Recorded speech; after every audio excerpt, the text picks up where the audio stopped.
عملية الدخول ونشهد أول هدف، لكن حلوة لحارس المرمى شيروان حمى حارس المرمى لفريق نادي السليمانية بتصدي أكثر من رائع. محاولة للسليمانية وهنا هدف أول للسليمانية لبداية هذه المباراة، والسليمانية يفتتح التسجيل بتسجيل هدف أول في مرمى كربلاء. هدف للسليمانية.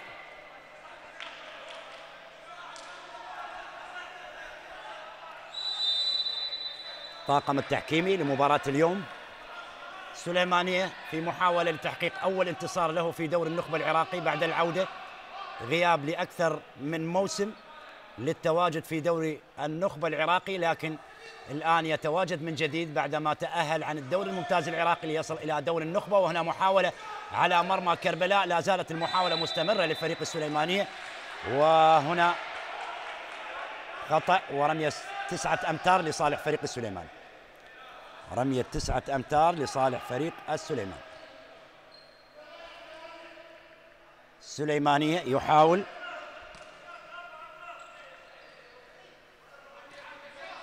عملية التمرير والتحضير أقرب لزريان. تبقى المحاولة زريان من جديد، زريان حسن ليحصل على خطأ وبطاقة صفراء. بطاقة صفراء لأحمد محمد. حكم المباراة يعيد التنفيذ لمصلحة فريق السليمانية عملية الدخول، لكن لا زالت لمصلحة فريق السليمانية. رمية 9 أمتار من جديد. يبدأ بقوة فريق السليمانية من خلال البداية لهذه المباراة على مرمى فريق كربلاء، سجل هدف ويبحث عن أهداف أخرى من خلال الشوط الأول. هذا زريان ومحاولة زريان حسن، لكن حلوة، تصدي ممتاز لحارس المرمى هيثم يوسف حارس المرمى لنادي كربلاء. تصدي ممتاز لهيثم يوسف. محاولة المرور الآن لمصلحة فريق نادي كربلاء، يريد أن يعدل النتيجة، وهنا يلغى الهدف. حسن كوكب 3 أشقاء مع فريق كربلاء، والوالد طبعا هو المدير الفني لفريق نادي كربلاء. كوكب حسن 3 أشقاء مع فريق كربلاء، حسن كوكب وحسين كوكب، بالإضافة إلى حيدر كوكب. 3 لاعبين موجودين مع فريق كربلاء. الوالد هو المدير الفني، وكربلاء سنوات موجود في دوري النخبة العراقي، لكن السليمانية عائد من جديد. هنا حكم المباراة يشير إلى وجود خطأ لصالح نادي كربلاء. إحسان علي المحترف الإيراني مع تشكيل فريق نادي كربلاء يريد العودة بنقاط المباراة. الدوري لغاية الآن متصدر هو نادي الحشد بعد فوزه في مبارتين على التوالي على ديارة 25-20 وعلى المسيب يوم أمس 37-14. يعني هذه الجولة ما شهدت الشرطة والجيش والكرخ. وهنا هدف التعادل، هدف التعادل لنادي كربلاء، هدف التعادل لنادي كربلاء. الند إدلر 1-1 أصبحت النتيجة الآن. كربلاء والسليمانية عدة مباريات تأجلت من خلال الجولة الثانية لدوري النخبة العراقي، وذلك لفسح المجال لمنتخبنا الوطني لإقامة مباراتين ودية أمام المنتخب الإيراني يومي 6 و8 من هذا الشهر، طبعا في يوم ضمن أيام الأسبوع الدولي. طبعا راح تقام المباراتين في النجف. منتخبنا الوطني سيلعب أمام المنتخب الإيراني ضمن أيام الأسبوع الدولي، لذلك أجلت بعض المباريات عن هذه الجولة الثانية. يعني الجيش لم يلعب، الشرطة لم يلعب، الكرخ لم يلعب. يعني هذه الفرق اللي لديها العديد من الأسماء الموجودة مع منتخبنا الوطني العراقي. إذن إبعاد إيقاف لمدة دقيقتين للاعب نادي كربلاء. محاولة، هل يستغل النقص العددي في فريق السليمانية من أجل الوصول إلى هدف ثاني والبحث عن الفرصة للوصول إلى هدف ثاني وعملية تمرير، وهنا التصويب، لكن العارضة ترد محاولة فريق نادي السليماني. العارضة ترد محاولة فريق السليماني.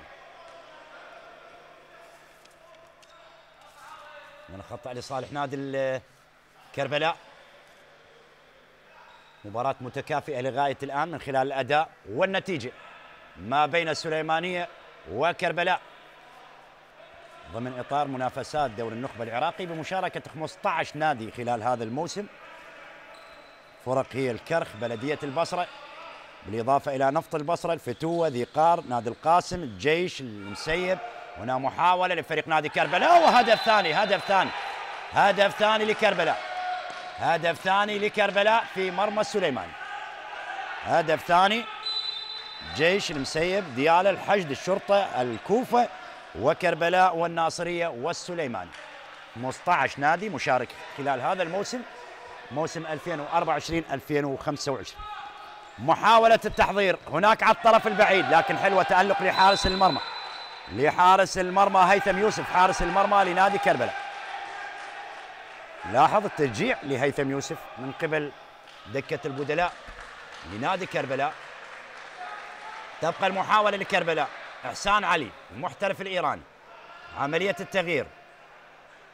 حسن كوكب لإحسان علي. أقرب لمرتضى عبد العظيم. مرتضى. علي خلف. فريق نادي كربلاء استعاد توازنه في هذه اللحظات بداية المباراة، واستطاع أن يقلب الطاولة، وهنا عملية تصويب على المرمى، لكن شيروان حما يتدخل بشكل رائع ويلعب كرة بالمباشر، والقائم الأيمن هذه المرة، القائم الأيمن ينقذ مرمى كربلاء من هدف تعادل لفريق السليماني من حارس المرمى شيروان حما بالمباشر. وهنا عملية المرور من علي خلف، لكن حلوة لشيروان، حلوة في أقل من دقيقة تصدي لمحاولتين لفريق نادي كربلاء. الحارس شيروان حما يتصدى لمحاولتين لفريق نادي كربلاء، يبقي على حظوظ فريقه. محاولة تحضير زريان حسن هناك للطرف البعيد، ونشهد تألق لحراس المرمى هيثم يوسف وشيروان حما، حراس مرمى الفريقين في هذه المباراة بعد التصديات الرائعة، وضاعت على فريق نادي كربلاء. هو لعبها بطريقة جميلة لاعب فريق نادي كربلاء، لاعب علي خلف، لكن مرت من فوق المرمى. السليمانية يريد أن يعدل في هذه اللحظات. محاولة مستمرة وعملية تصويب وهدف تعادل. هدف تعادل للسليماني. هدف تعادل للسليماني. 2-2 النتيجة الآن.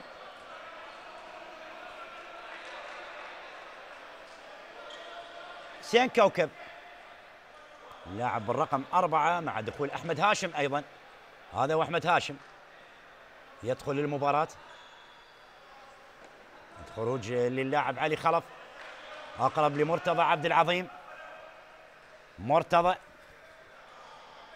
لحسن كوكب، محاولة تستمر. كربلاء يحاول أن يسجل ثالث الأهداف، لكن يجد صعوبة لوجود دفاع. وهنا هدف ثالث، تصويبة قوية وهدف ثالث.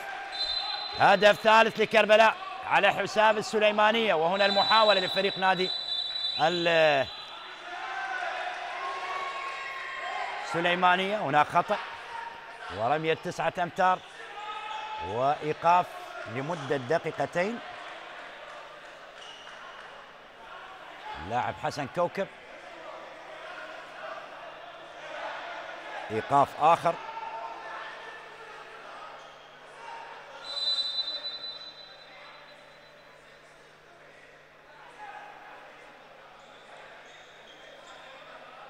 بطاقة اعتقد لحيدر محمد.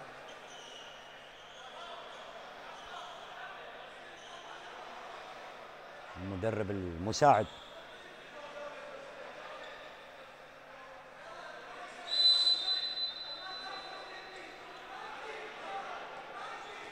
عملية تحضير السليمانية والتصويب على المرمى وهدف تعادل.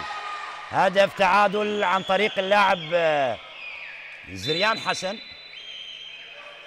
زريان حسن يسجل هدف التعادل. 3-3 النتيجة الآن. السليمانية وكربلاء الجولة الثانية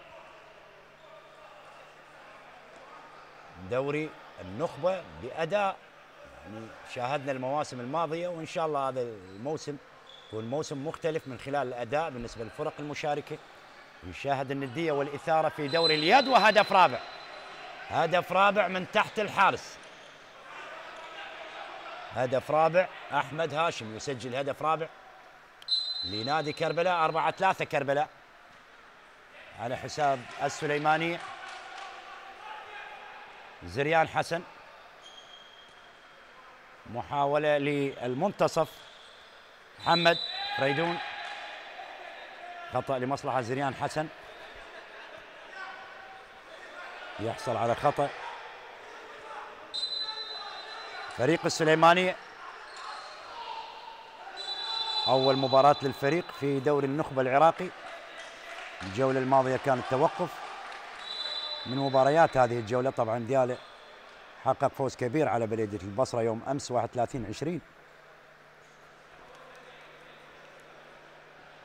إن شاء الله بالسلامة لكل اللاعبين في هذه المباراة. إن شاء الله التوفيق لمنتخبنا الوطني العراقي لكرة اليد، يكون له حضور ممتاز على المستوى العربي والآسيوي.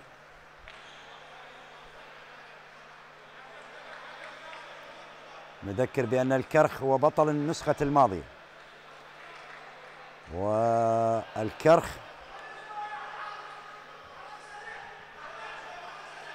يبدأ حملة الدفاع عن اللقب بالفوز على بلدية البصرة.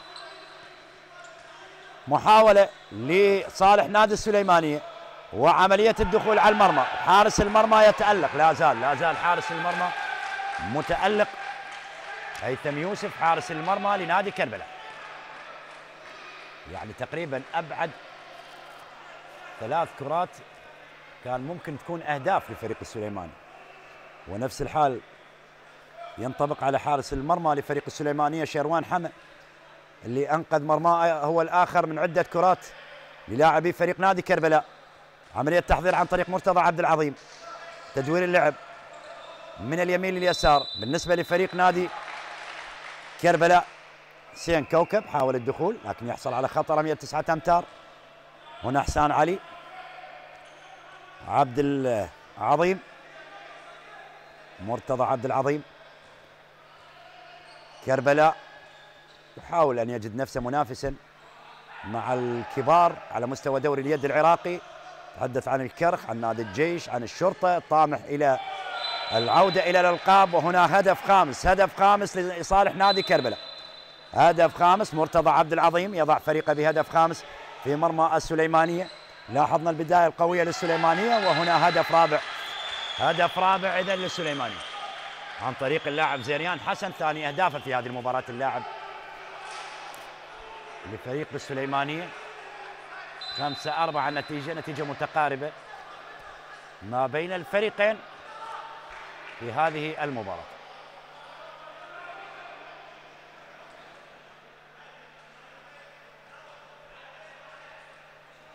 أحمد هاشم، حسان علي، حسن كوكب.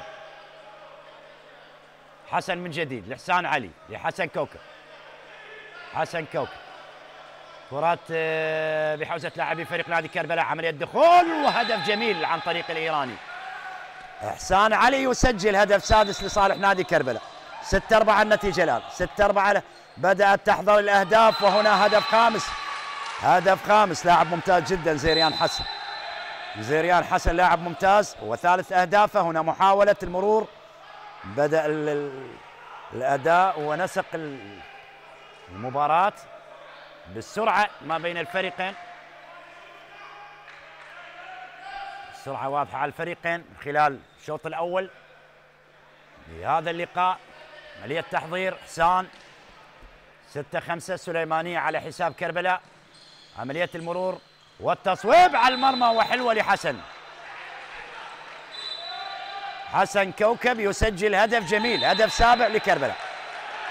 لعبها قوية على المقص الأيمن لمرمى السليمانية، والحارس شيروان حمل يسجل سابع الأهداف.